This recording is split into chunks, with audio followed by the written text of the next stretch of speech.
бахшида ба 700-солагии Камоли Хуҷандӣ дар Донишкадаи иқтисод ва савдои Донишгоҳи тиҷорати Тоҷикистон дар шаҳри Хуҷанд озмун байни донишҷӯён гузаронида шуд. Озмун ба 100 қарн наёбад камол унвон дошта, аз 3 давра иборат буд.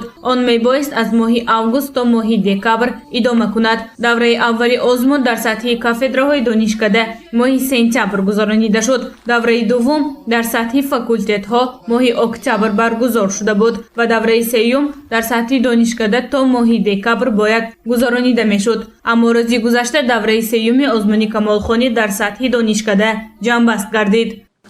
аз лаби лайливу маҷнун нуқтае доред гӯш ва забони булбулу гул моҷарое бишнавед.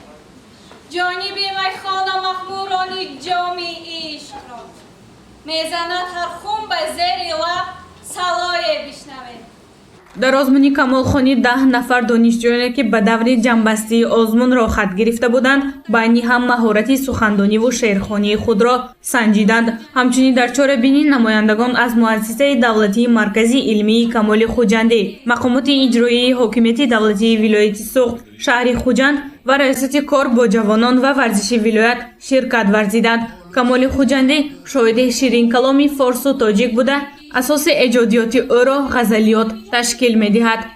имрӯз дар донишкадаи мо 700-солагии Камоли Хуҷандиро ҷашн гирифта истодаем, ки бо ин боиси хурсандӣ аст, ки таи 700 сол пеки Камоли Хуҷандӣ дар байни мо нест, лек ашъори ӯ яъне ғазалҳои ӯро то ҳол мо яъне сароида истодаем.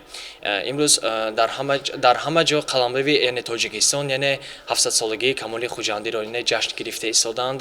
озмуни Камолхонӣ аз рӯи 4 номинатсия қироати ифоданоки ғазал аз осори шайх Камоли Хуҷандӣ, луғатдонии донишҷӯён, шумораи ҳифзкардаи ғазалҳои иштирокдорон ва донистани ҳаёт ва фаъолияти шоир иборат буд. мақсади озмун хештаншиносӣ, бархурдор будани ҷавонон аз ашъору осори Камоли Хуҷандӣ буда, донишҷӯён ба ғайр аз шартҳои озмун боз маҳорати раққосагӣ ва сурудхонии худро нишон доданд.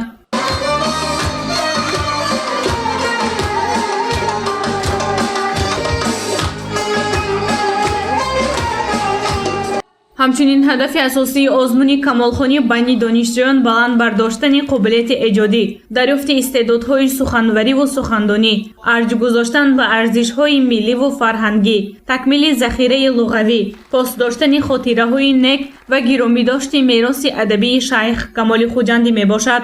ғолибони озмун қадрдонӣ гардиданд. онҳо бо шоҳҷоиза ҷойҳои якум, дуюм ва сеюм сарфароз гардонида шуданд. гузориши Ганҷина Олим ва Наимҷон Аюбов барои барномаи иттилотии Хабар.